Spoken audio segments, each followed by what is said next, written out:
Lockdown से पहले गीता के घर का नजारा कुछ ऐसा था कि रोहन ऑफिस जाता था और शिविन स्कूल। जिनके घर से जाने के बाद गीता काम खत्म करके बाकी समय आराम करती थी। लेकिन लॉकडाउन के बाद ऑफिस और स्कूल घर में ही खुल गए और इससे गीता का हाल वो तो आपको देखने में ही मजा आएगा। शिविन, ओ शिविन, महाराज उठने के लिए क्या 21 तोपों की सलामी लेंगे? अरे बिस्तर से बाहर निकल, ऑनलाइन क्लास स्टार्ट होने वाली है। अरे तुम भी हद करती हो, स्पीकर की तरह चिल्लाने की क्या जरूरत है? दिख नहीं रहा मेरी कॉन्फ्रेंस चल रही है। अब कैमरा और स्पीकर ऑन कर रहा हूँ, मुझे कोई शोर नहीं चाहिए। इस पर जैसे ही रोहन लैपटॉप का कैमरा और स्पीकर ऑन करता है तभी कुकर की सीटी बजती है। करा लो अब इसे चुप। लॉकडाउन नहीं हुआ, मेरी मौत का फरमान जारी हो गया। दोनों बाप बेटे ने नाक में दम किया हुआ है। ऐसा बोलकर गीता वहां से शिविन के कमरे में पहुंच जाती है, जहां शिविन अभी भी सो रहा होता है। ओ आलसी, अब अगर 5 मिनट में नहीं उठाना तो आज तेरा गेम और यूट्यूब कैंसिल। माँ की बात सुनकर शिविन बिना 1 मिनट गंवाए उठ खड़ा होता है। उठ गया, अभी नहाकर भी आता हूँ। ये नाटक कहीं और, मुंह पर गीला कपड़ा मार और पढ़ने बैठ। शिविन की ऑनलाइन क्लास स्टार्ट हो जाती है, जिस पर गीता उसे वहां बिठाकर रसोई में चली जाती है। थोड़ी देर में उसे कमरे से कुछ आवाज सुनाई देती है, जिसे सुनकर वो कमरे में वापस आती है। हाय राम, तुझे क्लास अटेंड करने के लिए बोला था, कैमरा ऑफ करके बिस्तर पर नाचने के लिए नहीं बोला था। मम्मी मुझे कुछ समझ नहीं आ रहा, आप बाद में पढ़ा देना ना, वैसे भी अटेंडेंस तो लगी गई है। हाँ बेटा, जरूर बन जा, तू अभी से हम सबका बाप बन जा। अरे नहीं मतलब कहाँ से लाते हो इतना दिमाग, और पढ़ाई करते हुए ये चला कहाँ जाता है? नाइस क्वेश्चन, दिमाग से पूछकर बता दूंगा। शिविन की बातों से परेशान होकर गीता उसे मारने के लिए जैसे ही आगे बढ़ती है तभी वो कमरे से बाहर भाग जाता है। अब शिविन आगे आगे और गीता हाथ में चप्पल पकड़े उसके पीछे पीछे पूरे घर में दोनों घूम रहे होते हैं।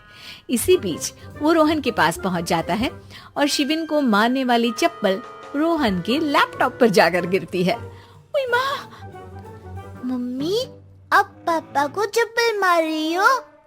वो आज तक के रिपोर्टर, चुपचाप जाकर क्लास अटेंड कर ले, नहीं तो अगली तेरे पीछे लगेगी। इस पर शिविन वहां से चला जाता है, जिसके बाद रोहन गीता से कहता है, इस सर्कस के लिए कुछ बोलना चाहोगी? अरे क्या करूं, जब से तुम दोनों घर में रहने लगे हो, घर अपने आप ही सर्कस बन गया है और मैं तुम्हारी नौकर। कभी बेटी को संभालो तो कभी बाप के नखरे उठाओ।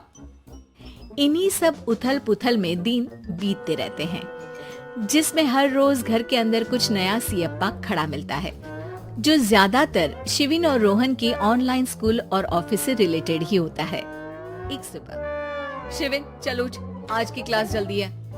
कैमरा ऑफ करके आप अटेंड कर लो।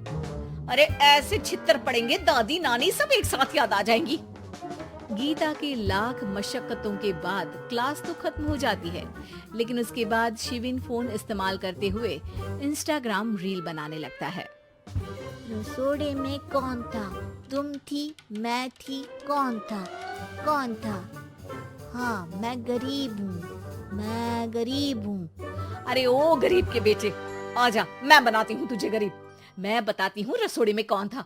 पढ़ाई करने बोलो तो इनकी माँ मर जाती है, और ये पागलपंतियां जितनी मर्जी करा लो। गीता शिविन को डांट रही होती है, तभी रोहन बीच में बोल पड़ता है। अरे बच्चा ही तो है, इतना गुस्सा क्यों कर रही हो? बेटे का साथ देने की इसी एक कोशिश में अब शिविन के साथ साथ रोहन भी गीता के गुस्से की सूली पर चढ़ जाता है। अगर बेटे पर इतना ही प्यार आ रहा है तो इसे क्लास अटेंड क्यों नहीं कराते, इसका होमवर्क क्यों नहीं कराते? उस समय तो बहुत जल्दी मीटिंग आ जाती है, वो काम मैं करूं और यहाँ इस बेफिजूली की चीज में तरफदारी करके बन जाओ महान। हे भगवान, कोई तो इनके ऑफिस और स्कूल खुलवाओ, मैं इन्हें और घर में नहीं सह सकती। अरे कुछ और मांग लेती, क्योंकि तुम्हारी ये विश इस साल तो पूरी होने से रही, कोरोना। हाय नास पिटे ने जिंदगी ही बर्बाद कर दी। खाए कोई पचाए कोई, कल मुझे चुन चुन कर सबको मेरी बद्दुआ लगेगी। उन्होंने दुनिया का और इन बाप बेटे दोनों ने मेरा जीना मुश्किल कर दिया। गीता वहां से चली जाती है, जिसके बाद रोहन शिविन से कहता है, अरे तुम्हारी मम्मी इतनी भड़की हुई क्यों है? आपकी वजह से पूरा समय घर में रहते हो और उस पर कोई काम कराने की जगह बस ऑर्डर देते रहते हो। अच्छा बेटे, सारा इल्जाम मुझ पर? पूरा दिन तो वो तुम पर ही चिल्लाती है। हाँ, मतलब दोनों का 50-50 है, कुछ करना पड़ेगा। वो कहते ना, make the best out of worst. I have an idea.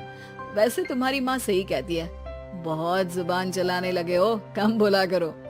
अगली सुबह रोहन और शिविन अपनी गलती को सुधारने के लिए गीता के उठने से पहले घर का आधा काम खत्म कर देते हैं, जिसे देखकर गीता खुश हो जाती है और फिर बाकी बचा काम वो तीनों मिलकर पूरा कर लेते हैं। जिसके बाद अब वो सब मिल बांट कर हर काम में एक दूसरे की मदद करते हुए लॉकडाउन का मजा लेने लगते हैं।